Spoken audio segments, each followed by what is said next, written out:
National North Playoff Eliminator Match Report vs Bradford Park AvenueVenue, AggboroughDate, the 5th of February 18 at 2,291, away fans, 78, and it's another season in this godforsaken league report. Phil Lench the Harriers' hopes of getting out of this damned league hit the buffers once again this evening when a battling performance still saw us lose this playoff eliminator at home to Bradford Park Avenue. On Saturday they beat us by playing out of their skins against a weakened Harriers side, and tonight they did exactly the same again against a much more stronger lineup. With our strongest side possible out, it looked, on paper, as this would be our night and we would have been heading to Brackley Town this coming Sunday afternoon, but it wasn't to be. BPA took the chances given to them while we failed miserably in front of goal. In fact, it's hard to recall a single non-routine save made by their keeper, Stephen Drench. Our best clear-cut chance of the evening came in a half chance for Joel Taylor that he sent wildly over the bar in panic. It was a slow start for the Harriers that saw just a weak effort from James McQuilkin saved easily by Drench before a misplaced pass saw the ball fall into the path of Ollie Johnson, who fed it through to Adam Boyes, the scorer of the winning goal on Saturday, who calmly slotted the ball home on the angle. 4 days ago the sprinkling of Bradford fans erupted in celebration as if they had already won the game. We improved slightly following that goal, but not by very much.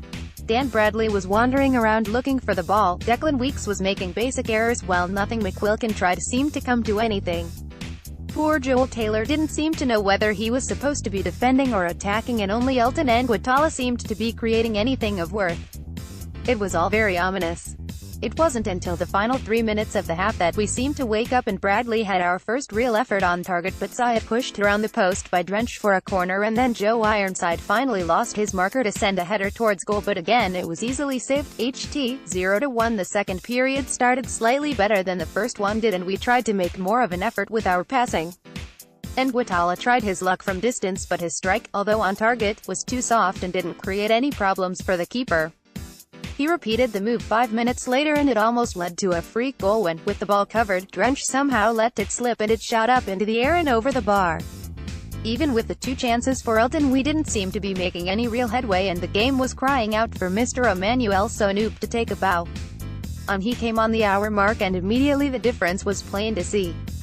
He was actually running at the Bradford defense and scaring them with less, or words to that effect.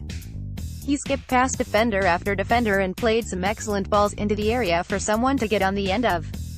Problem was that BPA's defense was still as solid as a rock and no one was getting a clear sight of goal. That best chance of the game that Taylor missed came from yet another Sonoop ball into the area that saw Boots flying to connect with it, but it eventually found its way out to the edge of the area with Drench on the floor.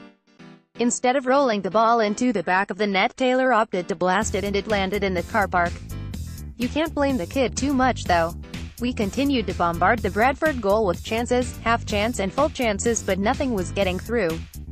Plenty of minor time wasting was going on and you can't blame them for that. With a massive victory in their sights, who could blame them? They could have sealed the win twice in the space of seconds, following yet another Harriers attack that was thwarted and quickly played back into our half, leaving our defenders struggling to regroup.